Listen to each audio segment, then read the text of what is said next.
सुबह का मन्ना 14 दिसंबर 2020। मेरा परमेश्वर वह मेरा शरण स्थान और गढ़ है, वह मेरा परमेश्वर है, मैं उस पर भरोसा रखूंगा। भजन संहिता 91 का दूसरा वचन। यदि भी शाऊल को इस्राएल का पहला राजा होकर चुना गया था, तो भी हम कभी भी उसे परमेश्वर के बारे में ये कहते नहीं पाते कि वह मेरा परमेश्वर है, परंतु दाऊद को हम ऐसा कहते हुए पाते हैं कि वह मेरा परमेश्वर है। पौलुस कहता है, मेरा परमेश्वर तुम्हारी हर गति को पूरा करेगा।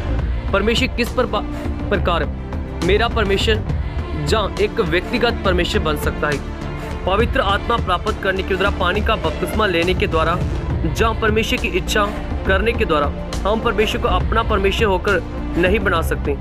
परमेश्वर को मेरा परमेश्वर होकर बनने के लिए मुझे परमेश्वर की इच्छा करने में प्रसन्न होना चाहिए। हे मेरे परमेश्वर, मैं तेरी इच्छा पूरी करने से प्रसन्न हूँ। भजन संहिता 40 अध्याय का 8 वचन।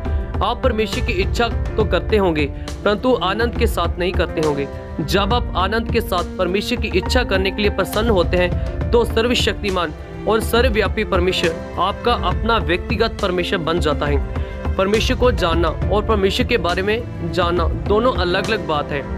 परमेश्वर के वचन को पढ़ने के द्वारा, संदेश इत्यादि सुनने के द्वारा हम परमेश्वर को जान लेते हैं, परंतु हम जब परमेश्वर के साथ रहते हैं तभी हम परमेश्वर को व्यक्तिगत रूप से जान लेते हैं। उसके लिए हमें परमेश्वर की इच्छा करने से प्रसन्न होना चाहिए।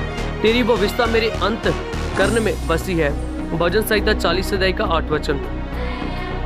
जब तक हम परमेश्वर की इच्छा करने से प्रसन्न नहीं होते, तब तक हम परमेश्वर को केवल अपने सिर ज्ञान से जानेंगे, हृदय से नहीं। जब हम परमेश्वर की इच्छा करने से प्रसन्न होंगे, तो परमेश्वर भी हमसे प्रसन्न होने लगेगा। हमारे गीत, प्रार्थनाएं और स्तुति सभी उसके लिए प्रसन्न योग्य होंगे। यदि हम परमेश्वर की इच्छा करने से प्रसन्न नहीं होंगे, तो यदि भी हमारे गीत सुरीले मधुर तो हों, फिर भी प्रभु के लिए केवल गीतों का कोलाहल होकर दिखाई देते होंगे। आमोस 5:23 वचन। मेरा शरण स्थान और गढ़ है, वह मेरा परमेश्वर है। दानियल परमेश्वर की इच्छा करने से प्रसन्न हुआ और परमेश्वर उसका दृश्य शरण स्थान ठहरा। वह सिंहों से नहीं डरा। वह कहता है, मेरे परमेश्वर ने अपना दूत भेजकर।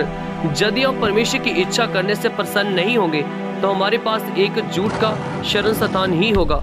झूठ का शरण स्थान औलों से वह बह जाएगा।